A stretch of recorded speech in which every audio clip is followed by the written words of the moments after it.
You get paid on Friday, open your investing app, throw a couple hundred into whatever stock is trending, feel like a responsible adult.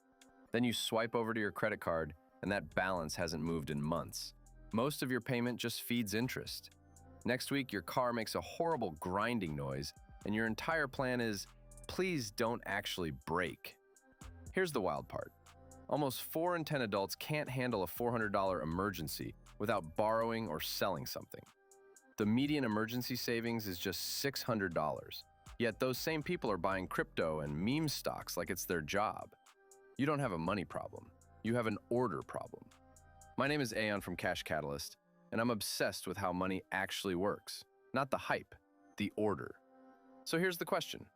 What is the smartest step-by-step order to invest your money so your next dollar does the most damage in your favor instead of the bank's? Quick thing, I'm not a financial advisor.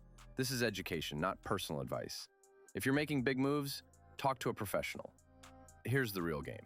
Every paycheck is a pile of choices. The money internet trains you to ask, what's the best investment right now?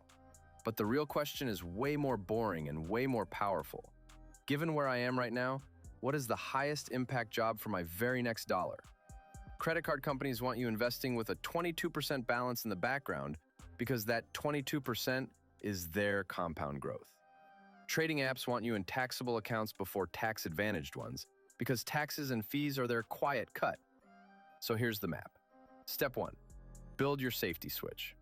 Scrape together $500 to $1,000 as fast as you can. That's your "my car made a noise" buffer. Then slowly build it to 1 month of core expenses. Rent, utilities, food, the boring stuff. Eventually stretch that to 3 months. This isn't the finish line. It's the launch pad so you can invest like a calm person instead of a panicked one. Step 2. Attack high-interest debt like it's your job. If you owe $5,000 at 22% interest, you're paying about $1,100 a year just to rent that money. Making minimum payments? Most of it goes to interest. Only about $8 actually shrinks your debt. Paying off a 22% card is like earning a risk-free 22% return. The stock market averages closer to 10%. Do the math. Kill the debt. But wait, there's one exception. Step 3. Grab the employer match.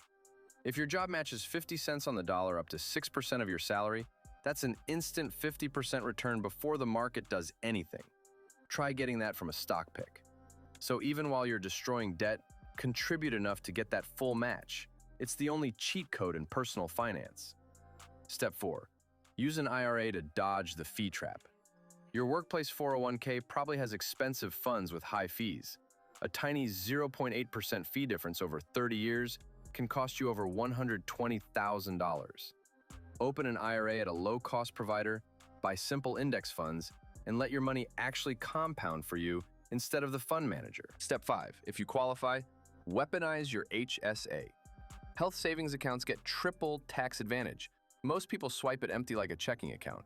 Big mistake. Invest it instead. In 30 years at 7% growth, you could have over $400,000 tax-free for healthcare and retirement. Step 6. Now crank up retirement contributions. Max out your 401k, then use taxable accounts.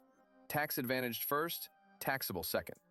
A 1% tax drag over 30 years can cost you $150,000. Step 7. Keep fund money in a sandbox. Want to pick stocks? Buy crypto? Cool. Cap it at 5 to 10% of your total investing. The other 90% lives in boring, diversified stuff. In 2024, the S&P 500 returned 25%. The average investor? Only 16.5%. Keep the game small. Let the rest build your future. Here's what happens when you fix the order. Version A invests randomly while carrying credit card debt. No emergency fund. 20 years later, most gains leaked out through fees and taxes. Version B builds an emergency fund, kills debt while grabbing the match, uses low-cost index funds. Same income, completely different outcome. The difference? They answered one question over and over. What should this next dollar do first? So here's your playbook. Emergency fund. Kill debt while grabbing the match. Max your IRA. Use your HSA. Crank up the 401k. Then taxable accounts with a small sandbox for fun bets. The system makes the backwards order feel normal because that's where the profit is. You paying interest, you overtrading, you leaking fees. Once you fix the order, every dollar stops working against you and starts pushing on the same wall. If you're willing to do this, comment, "Pay off debt before investing," so YouTube pushes this to people stuck in the same mess. Hit subscribe for more breakdowns. You're not behind, you're just about to stop running in circles.